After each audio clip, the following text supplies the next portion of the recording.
Using punchy colourways is a fantastic way to stand out on shelf. If everybody else is muted red, then why not go bright blue, right? This methodology is something that has been successfully adopted in sectors such as home cleaning, where bleaches dropped the usual robust blues and adopted a fluorescent pink palette instead. Now this works well in this sector as bright colours cue action, efficacy and freshness. But whilst this may be successful for home cleaning and more functional utilitarian sectors, it's always a danger to adopt something so category shattering and vivid when you're looking at, say, food brands. We're used to looking at bright colourways in confectionery or the world of sugary treats, but less so in healthier or natural foods. So this week we're going to be looking at the rather fabulous Ramona's Heavenly Houmous.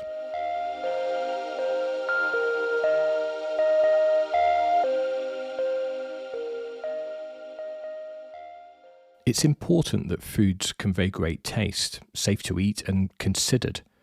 That's obviously incredibly difficult if you're using fluorescent green and fluorescent pink. Therefore, you need to tread very carefully when using bright colours for food packaging. Whilst a brighter colour palette can make you zing on shelf, there's often a trade-off with the product looking, well, a little artificial. This was always a challenge for Ramona's Heavenly Houmous. It's an amazing product, but stood out maybe for the wrong reasons. I can imagine the brief to the agency was, look, we've got a fantastic product, but we're just not standing out on shelf. How can you make us really pop? The previous pack certainly caught the attention, but it always suffered from looking a little artificial. Not good when you're trying to pitch an authentic food brand. Combined with a much more robust and utilitarian choice of fonts, the pack felt a little overwhelming and devoid from appetite appeal. You had to be a somewhat adventurous foodie in order to even approach the fixture.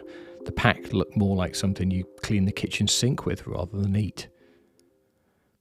The latest iteration is a beautiful example of balancing standout from using vivid colour with craftsmanship and authenticity. The pack uses a crafted and artisan typographical brand story, and the colours have been knocked back slightly without losing any of their punch. This makes it much more energetic rather than artificial. It cleverly moves the colour from being purely about creating standout to also giving it the role of conveying the brand's playful and spirited character. In the world of design, form should always follow function, or in this case, the colour palette should follow the need to communicate great taste expertly crafted to a traditional recipe.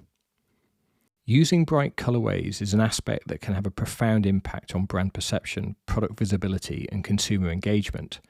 But like any creative decision, it comes with its own set of pros and cons. So let's take a look at both sides of the spectrum and learn from some notable brand examples. First up, the positives. When executed thoughtfully, the use of bright colours in packaging design could be a game changer. But as I mentioned, this tends to be the domain of confectionery, carbonates and treats rather than in food. That said, as long as this vibrancy is balanced with other assets, such as typography that conveys craftsmanship, as we saw on Ramona's Heavenly Houmous for example, then controlled correctly, there are some real benefits for a brand. Firstly, there's enhanced brand recognition.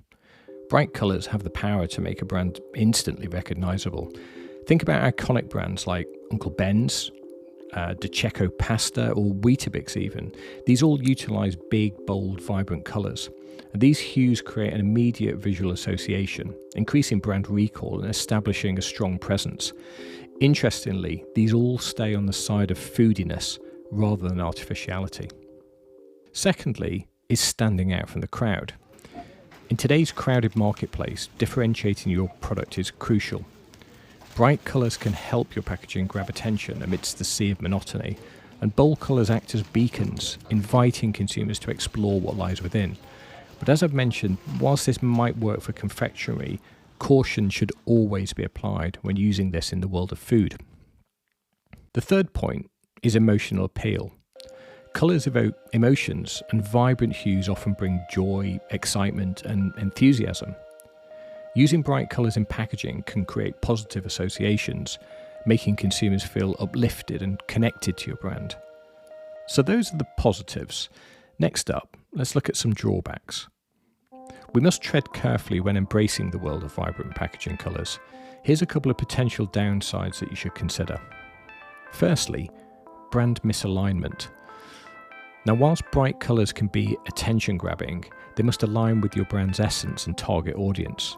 The wrong colour choices can create confusion and send mixed signals. Remember, every colour has its own psychological association, so it's essential to ensure that they resonate with your brand values and the emotions you wish to evoke. As I mentioned previously, bright colours tend to have associations with confectionery and treats. Secondly is visual overload.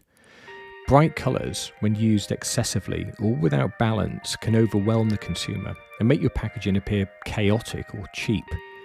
Achieving harmony between colours and maintaining a clean, visually appealing design is crucial. So there we go. Using bright colours will always make your brand sing on shelf, but you need to make sure that this song is in harmony with everything else on your brand.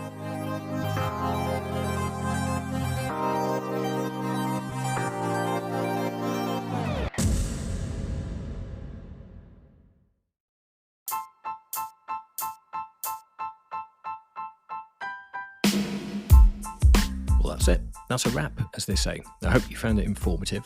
If it adds value, then please do subscribe. I'm Al, owner and creative director of Slice Design. You can follow me on my LinkedIn page, which is linkedin.com/in/Alan Gilberty, or you can follow us on our company website, which is slicedesign.co.uk. So until next time, have a fantastic week and keep well.